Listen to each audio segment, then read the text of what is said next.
Hey guys, this is my Fallout New Vegas thoughts. I'm gonna try to rush this a little bit. As I mentioned a couple times, I think in my weekly updates and in maybe my last video I made, this game is pretty damn long. Here, let me bring up my little chart real quick. Let's see. Yeah, first playthrough took me around 41 hours, 52 minutes. I did a lot of the side quests, but not all of them. And it was pretty obvious there was still a lot of content left over. Like, there's pretty much 4 split paths you can take once you get to New Vegas.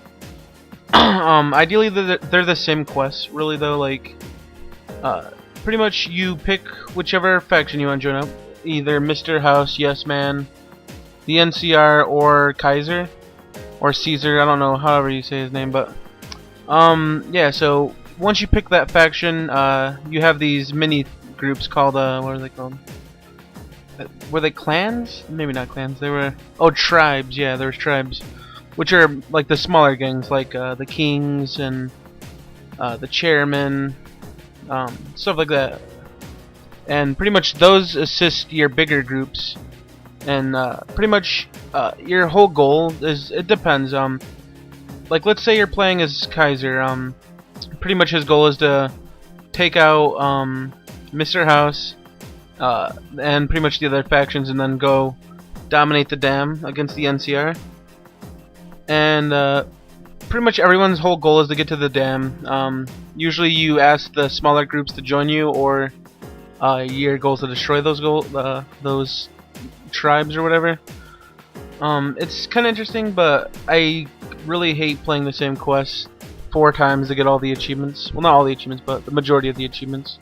Story-related achievements, quest achievements, whatever. But yeah, so the story is interesting, but honestly, the story I could care less for. Like, the side quests are kind of neat. There are a couple of cool ones, but for the most part, it's usually go to a specific area, bring back to the area you got quests from, or go rescue person, get them out of area, bring them back, or whatever. There really aren't that many variety in quests or characters. Characters are all pretty stale. However, I will say that Yuri Lowenthal voices like 50 or more characters in this game. So if you love Yuri Lowenthal and appreciate his work, you're probably gonna love hearing him everywhere. There is another voice actor I'm familiar with. I forgot his name, but he's I believe he does Syllabus from .hack. He does a bunch of other stuff too, but that's the one I'm most familiar with. But yeah, so let me get to my likes real quick. One thing I really liked was the companion system they added. Basically, you get one human companion and one I guess non-human. There's a robot and a dog, basically. And the dog or the robot, they're kind of weak, but it's a cool addition. They add perks whenever you add a companion, so their perks are pretty helpful. But yeah, so there's like 8 companions in total. They're pretty helpful, I guess. It makes a huge difference early on in the game, but later on I didn't really need their help that much. But overall, they were pretty cool, but there were a lot of bugs and glitches around them, especially Veronica. She's voiced by Felicia Day, by the way. A lot of the times later in the game, she would completely vanish. Even though it would say she's still with me, she was nowhere to be found near me. So I had to like travel back to where you recruit her, and I guess she was standing there. But it was kind of stupid that I had to go through that a few times. Another cool thing is the weapon attachment system.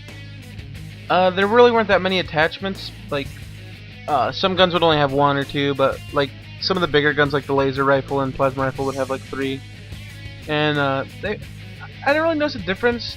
Cosmetically, there's a huge difference, but damage-wise, it only adds a couple points of damage. Or some of them are drastic. Like for the rocket launcher, you can get one that like reduces its weight by 50% and stuff like that. But yeah, I think it's a cool idea to add weapon customization.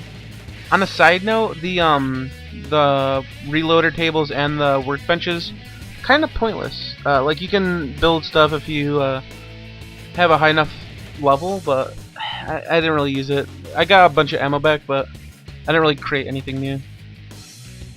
And overall, I'd say that this game has a massive ass world that will take you, I don't even know, 60 hours maybe to get a lot of it done. I mean, I stopped at level 23, I think, and that was on a split save where I had to kill a lot of people. But yeah, it has a lot of content. You're gonna be busy for a long time. Okay, I'll try to get my negatives over pretty fast. Biggest flaw, the game crashed on me like 5 times or so, 5 or more.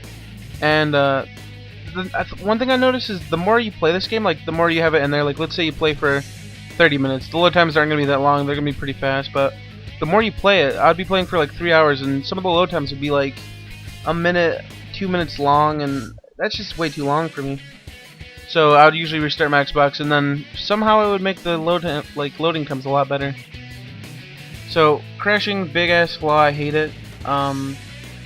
Sometimes whenever I come across a new area, like a new building, I want to like discover, have it pop up on the map, so I can fast travel to. It wouldn't discover right away. I would have to come in from a different angle, or usually just move away then come back. Happened a bunch of times. What else can I say? There's invisible walls. That was another little thing I didn't care for. Like in Oblivion, one of my things was I loved climbing up random mountains because I'd have a high acrobatics. And I'd just try to get up there and get a nice view and look around and stuff. But a lot of the times in this game you'd find walls that you could normally climb up, but they just throw invisible walls down. Kind of annoying. Another thing, just a bunch of small glitches, you know, like NPCs wouldn't really stay in position where they're supposed to be, or sometimes they'll talk to you too much, and I don't know, just little small glitches here and there. But yeah, it's a great game if you like this type of gameplay. I say pick up the Fallout 3 first, then maybe consider this one, because essentially it's the same game.